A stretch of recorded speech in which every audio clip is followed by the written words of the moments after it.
What's up, guys? Welcome back to the Pestcast, episode 7. I'm your host, Gabe, with Pest Patrol.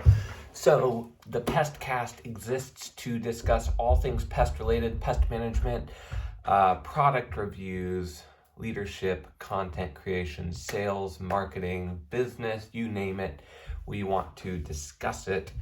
And in today's episode 7, that's cool, episode 7, we want to discuss two things: how to remove rats from your home without using poison, and the subtitle, why rats aren't going after your traps. And let me just give you the conclusion to this whole podcast, and it exists in one word, primarily: exclusion work. Exclusion work. Pretty simple. And there's a lot more to it than simply exclusion work. But that's the main thing, guys.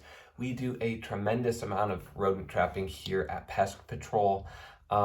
It's over half of our business, and we have seen time and time again. First off, we don't use poisons to clear out rodent infestations inside of structures. We just don't. We never have, we never will. It's part of our unique selling point. And it is in alignment with what we believe in as a company, that the best way to remove rodents from a structure is to use snap traps and professional exclusion work. And there's a lot of reasons why that's the case. The primary one is that you don't want rodents dying all over the place. Now, there's kind of two opposing arguments here, right? The people that use and the companies that use lots of rodenticide inside and outside of structures, they will poison out a rodent infestation, which will kill largely the rodent infestation. And then they'll remove any carcasses if necessary, and they will seal up the entry points at that point. The issue, so that's the one side. The side that I'm in is that you do all the rodent exclusion, locating and sealing up all the entry points upon the initial inspection, and you set traps and you do trap checks until the infestation is cleared. At that point, you're good to go. Here's the issue that you run into.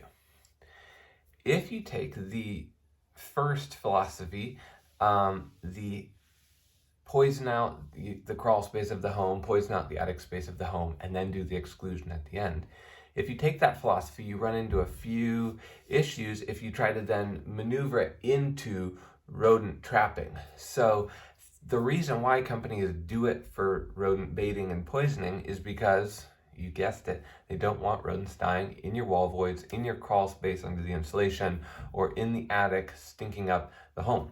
Now, sometimes that's going to be unavoidable naturally if you use poison, and I can't tell you, hundreds of times we've been in crawl spaces where they have a current quarterly service from one of the national brands, and we come in because they have a rodent infestation, and we go down there and they've got dead rats all over the crawl space. So we end up having to remove all the dead rats and do a full trapping and exclusion service for these folks that have a preventative plan in place, but they never did proper exclusion on the house.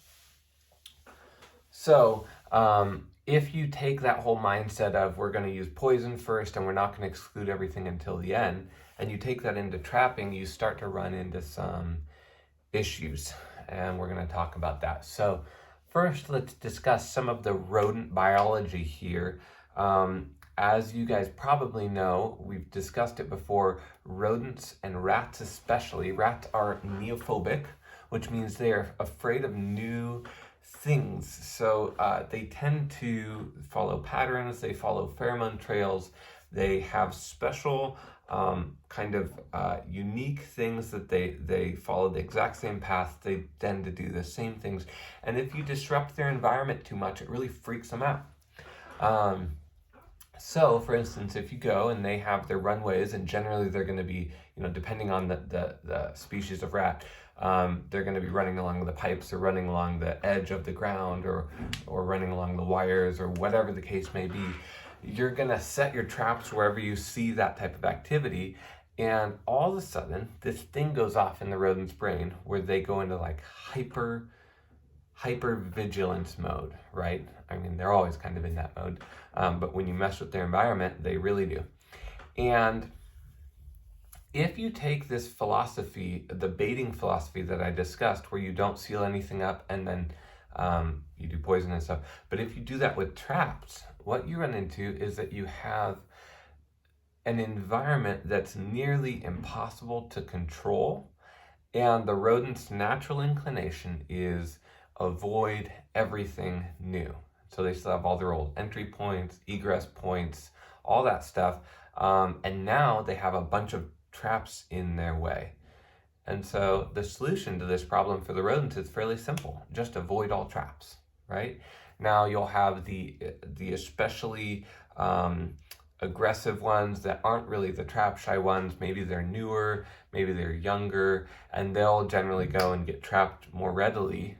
But then you start running into the ones that are more and more and more trap shy. And if you're not careful with this process, you can get some extremely trap shy rats. And we refer to these rats as Einstein rats. And generally what Einstein rats will come from, they tend to be the alpha rat in the pack. They tend to live the longest, and unfortunately they tend to propagate the most because they're alive for the longest, right? And so they're not generally the biggest. They're not generally the, they're not generally the biggest. They're not generally the fastest or the strongest, but they are the ones that are good at avoiding and getting out of traps, right? And so these really hard to catch rats are called Einstein rats. And generally what Einstein rats come from is when a customer or a company attempts to do a trapping process for a long period of time where the rodent still has access to exterior food and water sources, right? So if the rodent has ingress and egress, either into the crawl space, out of the crawl space, into the attic, out of the attic, whatever, into the garage, out of the garage, and they have continued access to food and water, they're gonna naturally be trap shy, and they'll learn over time. And so sometimes they'll try and go after something, and because they're more conservative, maybe they didn't fully commit, and so the trap springs on them and they are now like scarred, for life for traps. Einstein rats and trap shy rodents are really difficult to deal with, and so you've got some options. You can do pre-baiting, and basically you have to reestablish a certain level of trust in their environment again, so that they'll go after your traps, right? But here's the issue: if they have access to external food and water sources, oftentimes even if you do pre-baiting, even then, for a really trap shy rat, a lot of times that still won't even work. So oftentimes what we're forced to resort to in extremely trap shy Einstein rat situations, which don't happen very often, is to go the nuclear option and just use some sort of a poison and kill it. But it's preventable, and here's what I mean. There are other biological factors at play in a rodent's mind. It's not just that they're neophobic and afraid of new things. It's not just that they're agoraphobic and afraid of open spaces. It's not any of those things necessarily centrally. It's a whole combination of risk versus reward, opportunity versus cost. They're constantly weighing those things out. So if all things are equal, i.e. in like a lab type of setting where you can really control all the variables, you'll see pretty repeat results where they tend to be trap shy, as long as they have access to other food and water, etc. But in an urban setting where there's other outside factors, so it's not as controlled, you end up having rodents that break the patterns far more often. And so you'll have a rat that generally they're going to go along this pipeline because they're a roof rat and they want to be up high and they want to be off the ground, and that's where they feel safe, and that's great. And then you set a trap there, and all of a sudden they stop going there, or they jump over your trap, or they whatever, right?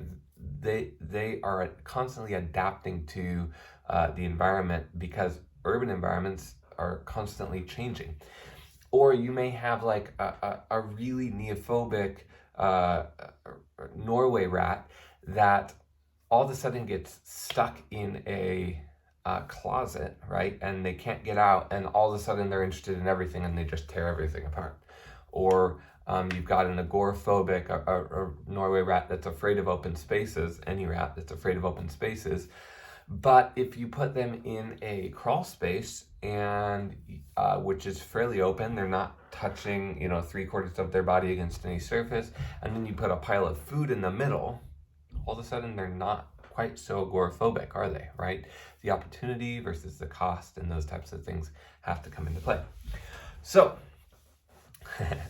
all this stuff to say, if you can work the rodent's biology against them, it makes your chances of trapping highly, highly, highly increase. I've heard reports, and people have told me personally that at a given rodent trapping account, you're likely to catch about 50% of the rodents, and then the rest will become trap shy or neophobic, and they won't go anywhere near it.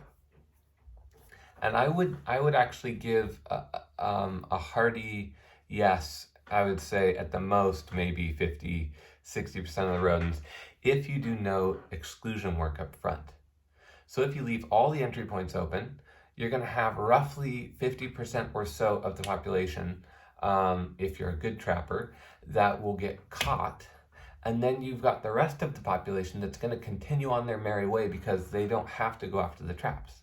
So all things being equal, only a small percentage or a percentage of the full rodent population, all things being equal, will go after a trap if they have options to get other food. But then there's a large percentage that if they have options to have other food, they just won't. They're not interested, they're too fearful, they saw Tommy get snapped in the rat trap, or they're a descendant of one of the alpha Einstein rats and they just are wired to not like traps. But now let's discuss, and this is where exclusion comes in. Now let's discuss what happens when you seal out all the entry points properly and you all of a sudden remove the rodent's food and water sources. Now you start running into material, environmental changes and nutrient changes in the rodents, okay? And so here is my proposition, and we've seen this play out hundreds and hundreds and hundreds and hundreds and hundreds of times here at Pest Patrol across all of our trapping accounts, because literally this is all we do. We don't do it any other way, and we have a 100% success rate of trapping out rodent infestations in homes, in businesses, in crawl spaces, in attics, in garages, etc. You do the rodent exclusion first. You do the rodent exclusion, a thorough, detailed inspection of the crawl space, attic, home interior, home exterior, or business, garage, everything. You locate and seal up all the entry points, and then you litter the place with traps. And here's what happens. You catch nearly all of the infestation in the first week.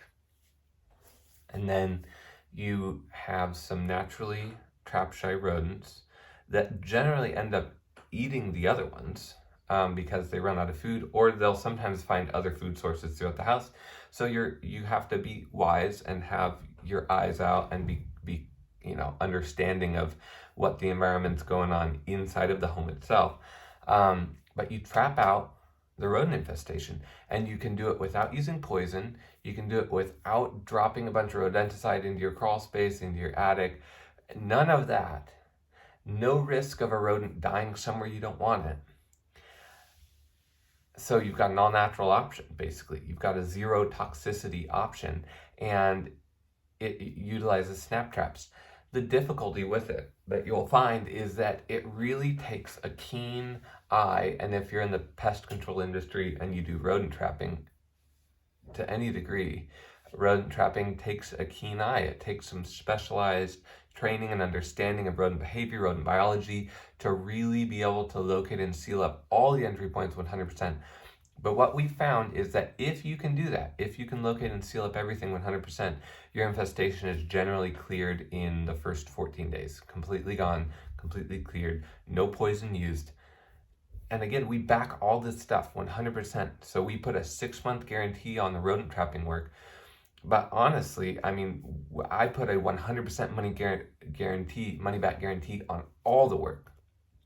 So the Exclusion is designed to last as long as any of the other construction material in the house, unless it gets tampered with, right?